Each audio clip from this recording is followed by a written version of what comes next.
So hello friends, welcome to study point. आज की इस वीडियो में हम लोग क्लास 10th मैथमेटिक्स का बोर्ड 2026 के लिए बहुत ज़्यादा इंपॉर्टेंट क्वेश्चन देखने वाले हैं।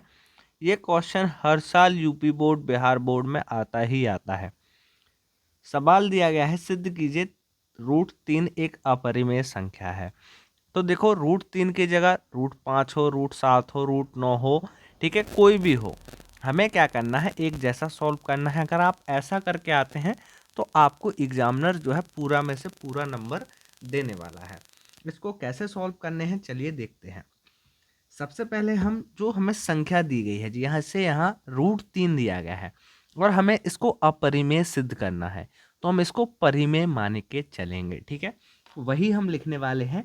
तो सबसे पहले हम लिखेंगे, माना कि √3 एक क्या मान लेंगे, हम इसको एक परिमेय संख्या मान लेंगे। ठीक है ना फ्रेंड्स, √3 को हमें एक परिमेय संख्या मान लेंगे। ठीक है ना फ्रेंड्स, √3 को हमने एक परिमेय संख्या मानना है। ठीक है, अब हमें क्या करना है, अब हम क्या करेंगे, देखो हमें पता है परिमेय संख्या को P/Q के फॉर्म में लिख सकते हैं, तो हम भी यही करने वाले हैं। हम यहाँ क्या करेंगे, √3 बराबर लिख देंगे P/Q। ठीक है, तो हमने P/Q को √3 के बराबर में लिख दिया।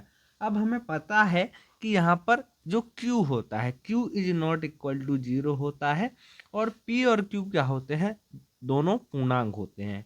ठीक है, P, Q क्या है, दोनों पूर्णांक हैं। क्या होते हैं, पूर्णांक होते हैं। तो हम यहाँ लिख देंगे फ्रेंड्स, ऐसा ही आपको एग्जाम में लिख के आना है। ठीक है, अब हम क्या करेंगे, दोनों साइड वर्क करेंगे। ठीक है, दोनों साइड क्या करना है, हमें वर्क करना है। तो हम लिखेंगे यहाँ पे, दोनों तरफ वर्ग करने पर,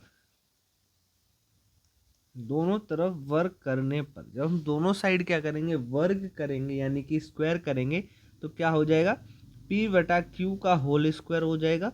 और √3 का जब हम स्क्वायर करेंगे तो ये क्या हो जाएगा, हमारा √3 का स्क्वायर जब हम करेंगे तो ये 3 हो जाएगा। ठीक है, अब हम यहाँ पर लिख देते हैं, जैसे कि ये हो जाएगा हमारा P² अपॉन में Q² बराबर, रूट से देखो स्क्वायर से रूट कट जाएगा, तो ये क्या बचेगा, 3 बचेगा। ठीक है, अब हमें क्या करना है, एक Q को इस तरफ ले आना है, यानी कि बॉर्डर के इस साइड 3 के मल्टीपल में।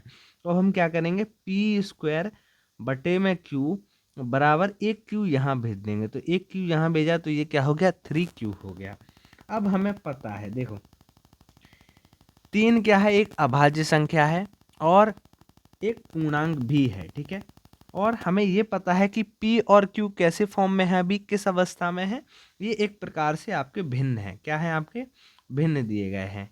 और यहाँ पर अगर हम देखें तो ये एक प्रकार का पूर्णांक भी है आपका। ठीक है, और 3 एक अभाज्य संख्या भी है। ठीक है ना। तो पूर्णांक दोनों है, तो दोनों का आंसर क्या आएगा, पूर्णांक ही आएगा भाई। जब दोनों पूर्णांक हैं तो दोनों पूर्णांक मिलके क्या बनाएंगे, एक पूर्णांक ही बनाएंगे। तो अथा हम अगर यहाँ देखें तो लेफ्ट साइड हमारा भिन्न है एक, और राइट साइड हमारा पूर्णांक है, जो कि एक दूसरे के बराबर नहीं आ रहे हैं। तो ये किस वजह से हुआ, ये इस वजह से हुआ था कि हमने √3 को गलत माना था, यानी कि परे में माना था। तो अब हम यहाँ पर लिख देंगे, ये की चीज़ क्या है, आपकी असंभव है। ठीक है, ये चीज़ आपकी असंभव है। तो हम यहाँ पर लिख लेंगे कि हमारा, तो यहाँ पर हम लिख देंगे, हमारी मान्यता गलत है एवं √3 एक अपरिमेय संख्या है। ठीक है, क्योंकि हमने गलत माना था, इसकी वजह से ये आया हुआ है। तो आई होप आपको समझ में आया हो। समझ में आ गया हो तो वीडियो को लाइक कर दीजिए, अपने दोस्तों के साथ शेयर कर दीजिए, और जुड़ जाइए हमारे साथ इस चैलेंज में 2026 में अच्छा स्कोर करने के लिए।